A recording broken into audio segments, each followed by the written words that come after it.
Está reunido o Conselho Consultivo. Vamos continuar, obviamente, durante toda esta semana a olhar para a Europa, para a Grécia, que continua sem governo, vai mesmo avançar para novas eleições, mas vamos também olhar para os números do crescimento das principais economias da zona euro e olhar também para o PIB de Portugal nos primeiros 3 meses. São convidados desta edição João Caiado Guerreiro e também Jorge Landeiro Vaz. Agradeço aos dois a vossa presença. João, começo por si, para lhe perguntar: a Grécia vai para eleições, parece que já não há volta a dar.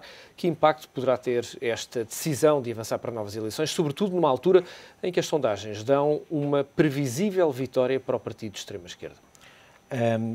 Eu julgo que tem um impacto importante e para nós portugueses, a nível de diferenciação, se calhar até corre bem. Nós somos um país que tem um governo maioritário, que governa com um apoio mais do que razoável do Partido Socialista. Quer dizer, o Dr. António José Seguro tem feito um esforço de encontrar diferenças, mas o Partido Socialista apoia o programa de reestruturação que estamos a viver, enquanto que na Grécia o que se nota, e os portugueses, isso vai-se vendo nas sondagens, os partidos do arco de governação continuam a ser nas sondagens os que sempre foram, quer dizer, não há grandes subidas da esquerda radical, enquanto que na Grécia parece haver uma absoluta desorientação.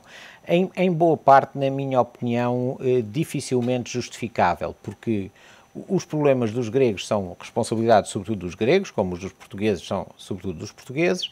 Tem havido algum apoio estrangeiro, podia ser melhor feito, mas de facto, quando entramos naquela situação que o povo diz: casa onde não há pão, todos ralham e ninguém tem razão, a Grécia começa a estar um bocadinho nessa situação. E isso cria um grande problema, que é, se a Grécia tivesse, como tinha a Itália durante anos, uns governos que mudavam sistematicamente. Durante 40 e tal anos a Itália viveu assim. Mas depois uma estrutura muito forte. Uma superestrutura muito forte.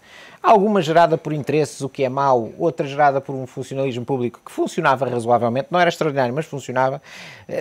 Quando se fazia análise, nós até nos divertíamos dizendo: bom, isto na Itália ter governo ou não ter é tudo a mesma coisa, não é? Quer dizer, eu tinha problemas. A Itália, a nível internacional, nunca teve o peso que a sua economia e a sua população justificariam. E o seu passado até. Agora, a Grécia não se consegue entender e não tem esse substrato de funcionalismo público e de capacidade de se gerir. Portanto, há o risco de se tornar num país ingerível, não é? E se chegarmos à situação em que as instituições europeias se encontrem sem interlocutor, não é? Se começarmos a dizer, parafraseando o Kissinger, para que número é que ligamos quando queremos falar com os responsáveis, com a Grécia, a situação pode tornar-se complicadíssima, não é? Complicadíssimo. Jorge Landeiro Vaz, são cada vez mais as vozes que apontam e que falam já de uma forma, enfim, aberta relativamente à saída da Grécia da zona euro, de uma forma coordenada ou controlada. Ontem Christine Lagarde falava exatamente disso, obviamente alertando para aquilo que são custos muito elevados, potenciais custos muito elevados da saída da Grécia também para a zona euro. É possível que esta solução comece a ser desenhada nos próximos tempos, ou certamente haverá aqui uma tentativa de esperar pelos resultados das eleições, dentro de um mês, pouco mais, para tentar perceber se ainda assim há uma última oportunidade, sempre adiada, mas sempre concedida à Grécia? Pois, eu julgo que o que se vai passar vai ser função de a Grécia encontrar ou não uma liderança política que permita manter o diálogo com a União Europeia. Se a Grécia não encontrar uma liderança política, enfim, no quadro destas eleições, será difícil que não venha a sair, não venha de facto a gerar-se um quadro de saída do euro. Esse quadro de saída do euro é um quadro que não, enfim, os próprios tratados da União Europeia não prevêem essa situação, mas neste momento os dirigentes europeus, enfim, têm sobre a mesa o impacto. A Grécia, é muito importante que a Grécia vá, de facto, à nossa frente neste processo e que nós possamos impedir ou evitar a todo o transe que entremos numa situação semelhante à da Grécia, embora as medidas de natureza restritiva possam empurrar Portugal também para uma situação dessas. Portugal tem realmente uma liderança política. É bom que se mantenha esta liderança política até ao fim do quadro enfim, legislativo e que tentemos todos, enfim, todas as forças vivas do país, tentem de facto impedir que nós entremos numa situação semelhante à da Grécia. Portanto, será sempre preferível. Eu sou dos que acha que quanto mais tarde nós pedirmos inclusivamente um segundo resgate, melhor, e que se faça tudo com a maior distância possível da Grécia, porque sermos envolvidos no mesmo pacote da Grécia era o pior que nos podia acontecer.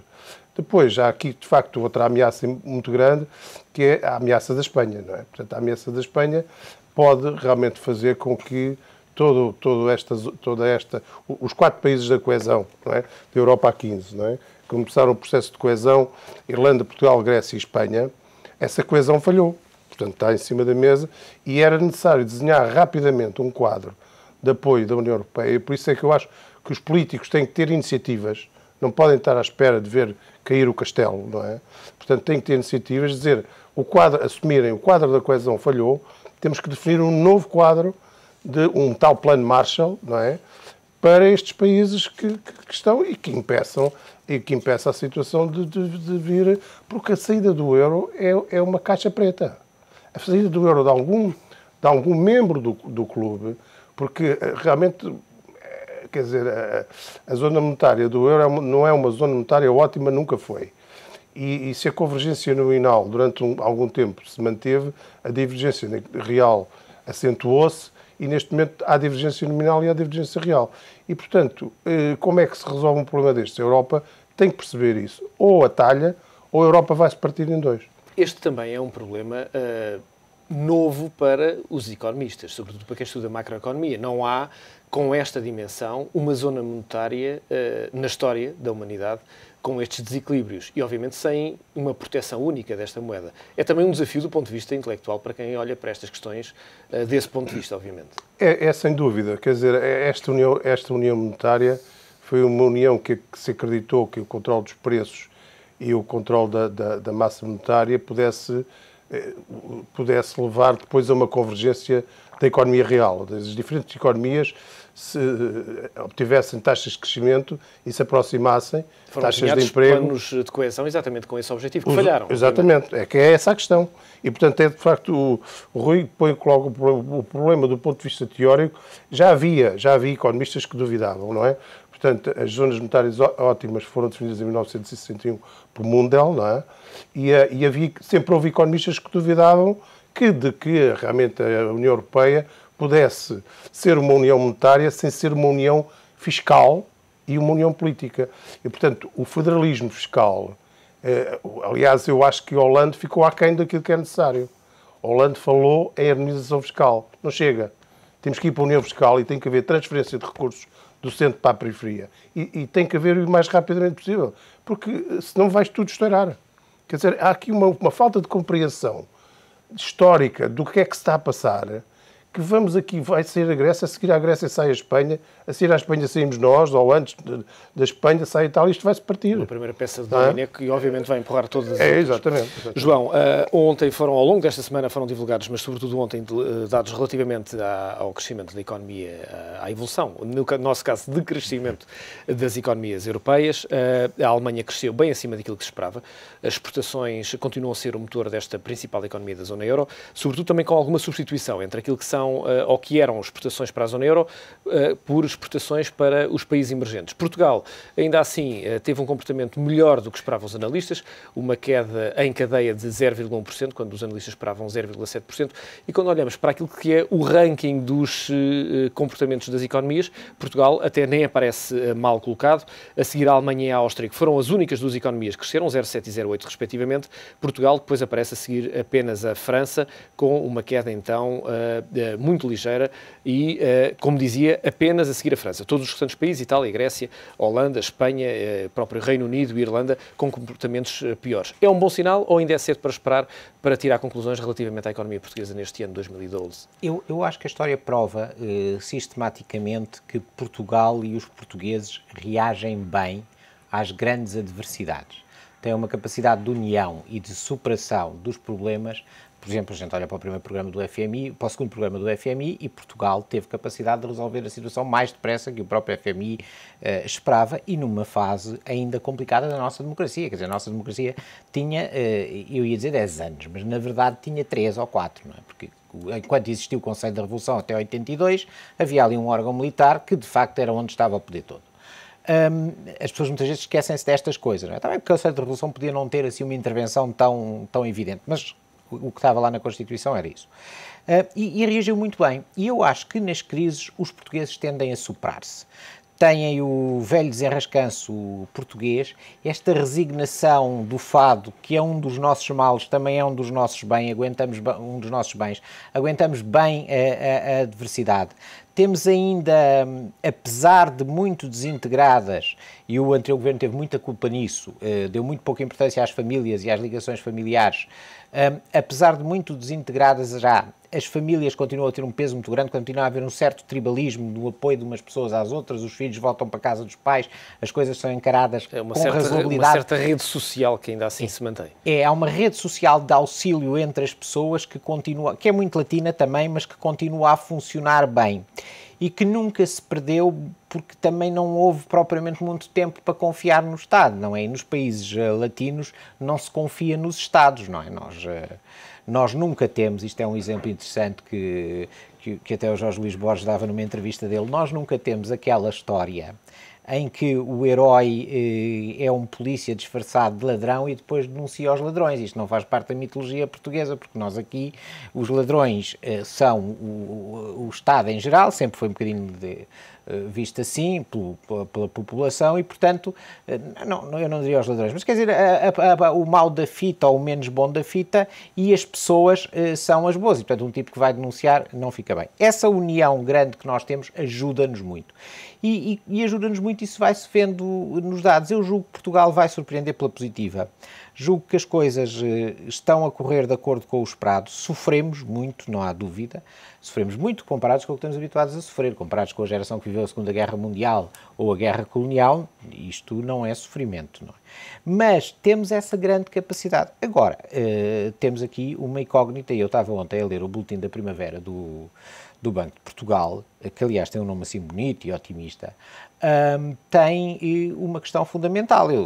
Ao longo dos anos terá havido muitas incertezas quando se fazem previsões, mas aqui há uma incógnita que não tem grande tradução nos últimos anos, extraordinária, que é o que é que vai acontecer à Espanha e o que é que vai acontecer na Europa, porque nós podemos fazer tudo bem e acabar fora do euro ou cheios de problemas, porque nos cai em cima a crise espanhola, que a Espanha pode não ser capaz de resolver, porque nos cai em cima uma desagregação da Europa do euro, portanto estamos muito dependentes do que possa acontecer nos outros sítios.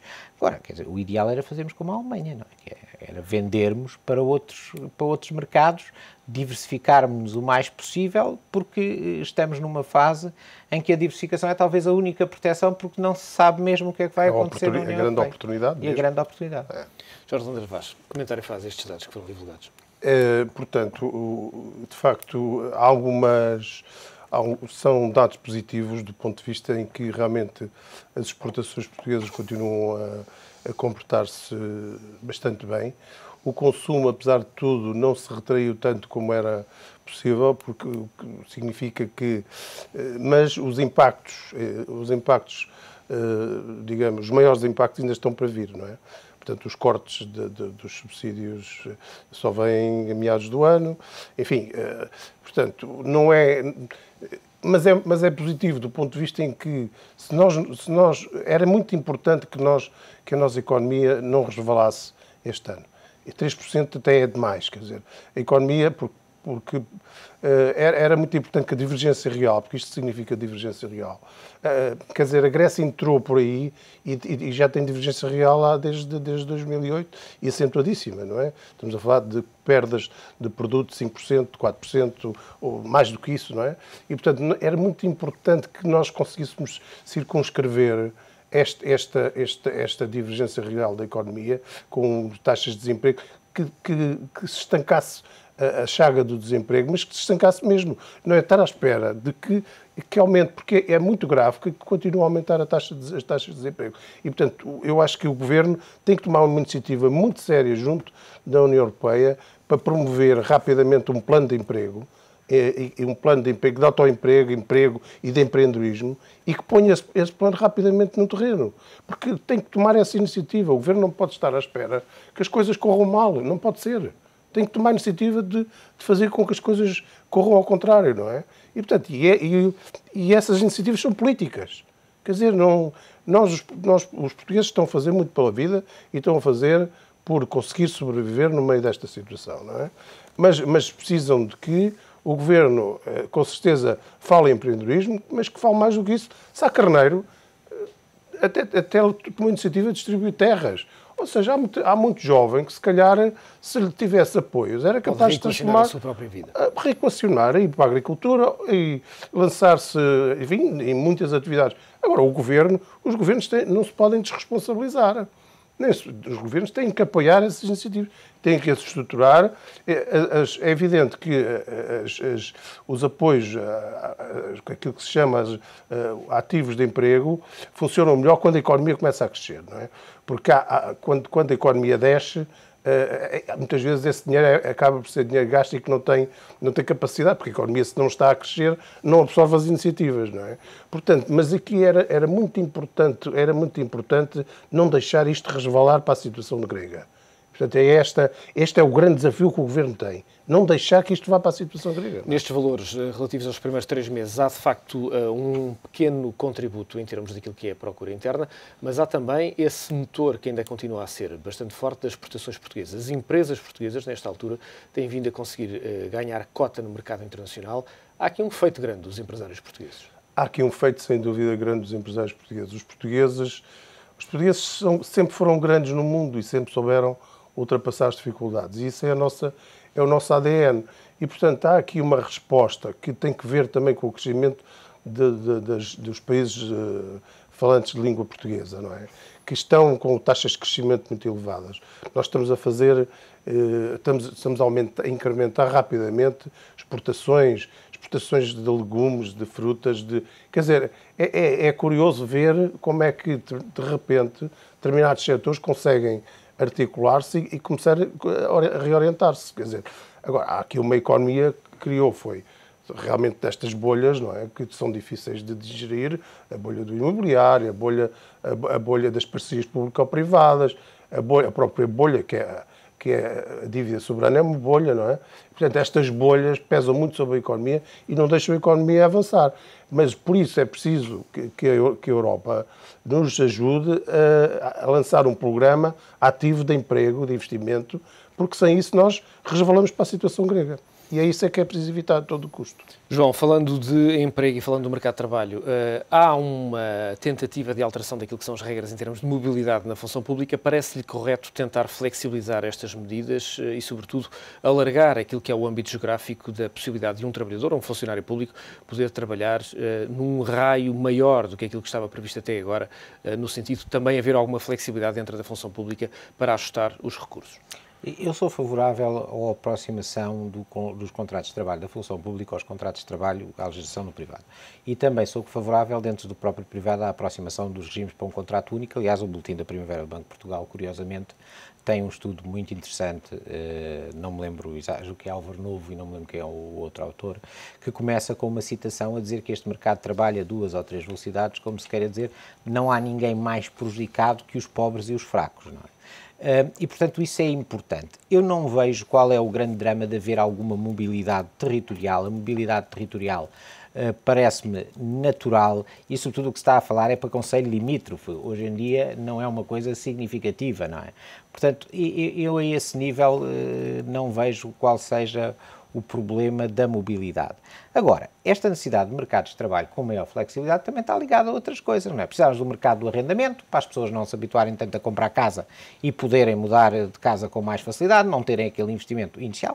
Esse mercado do arrendamento precisava, também vale a pena dizer aqui que é um foco que nós não focamos, além de leis do arrendamento decentes, também precisava que o retorno para os senhorios fosse razoável, porque com o IMI a 0,5%, e com as alcavalas das câmaras municipais. E isto é para aí 10% logo do rendimento de um prédio, portanto, se ele tiver um IEL de 5%, 6%, alguma coisa assim, e depois com as taxas de impostos que andam nos 30% e muitos por cento, considerando a tributação autónoma, não é cá os 25% mais a derrama que eles dizem, porque isso, se os números fossem assim, até estaríamos muito bem.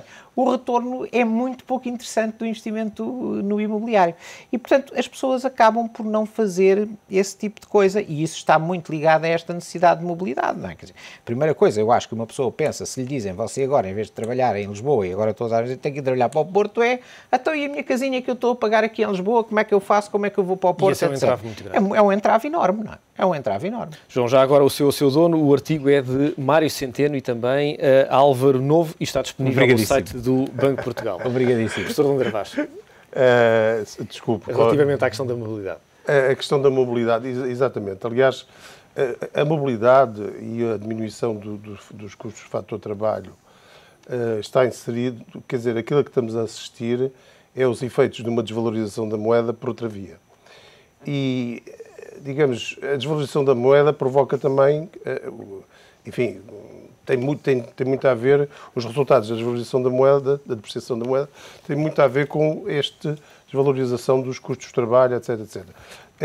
É mais doloroso proceder a isto da forma como está a ser feito, ou seja, de forma direta. Quebrar, fazer baixar rendimentos e preços, que é o efeito que tem uma depreciação de moeda, da forma... É evidente que há de chegar a um ponto em que a austeridade infligida às populações tem um limite, não é? Portanto, tem mesmo um limite. E vai ter limites, não é? E, portanto, por isso é que eu digo que a austeridade é um período para lançar medidas de desenvolvimento e de emprego. Aliás, no início da moeda única, 99, 2002, nessa fase, eu lembro perfeitamente que os tratados, etc., que foram feitos, os documentos oficiais da União Europeia, a Alemanha vinha com a questão de controlar a despesa e o déficit e não sei o quê, e a dívida e não sei o que mais, e os franceses, o primeiro-ministro francês na altura, até vinha, bom, então vamos pôr aqui uma coisa para o emprego. Esta coisa é velha na Europa, não é agora com a Holanda, já tem... A única diferença é que agora é claramente uma diretriz alemã a coordenar aquilo que é o futuro. Sim, agora, exatamente, há aqui uma diretriz. A Alemanha não se pode fixar só no problema do equilíbrio e chamar nomes aos que não cumprem, porque a Alemanha também não cumpre, porque, portanto, a dívida alemã é muito superior aos 60% que estão estabelecidos no Tratado de Maastricht, não é? Portanto, a Europa tem que perceber que a Europa está toda metida no mesmo barco e que uma desagregação da Europa tem impacto no centro também. A Alemanha não fica fora. Claro que a Alemanha está bem, a economia está a crescer, está a exportar Mercedes e BMWs para a China, etc. Não sei o quê. E equipamentos, não é? Indústrias. Certamente com o marco as exportações seriam bem menos competitivas. Exatamente. Portanto, a Alemanha está a trilhar um caminho perigoso, não é? E se o euro, o argumento político principal do euro era impedir uma terceira guerra mundial, a desagregação da Europa pode levar a uma terceira guerra mundial.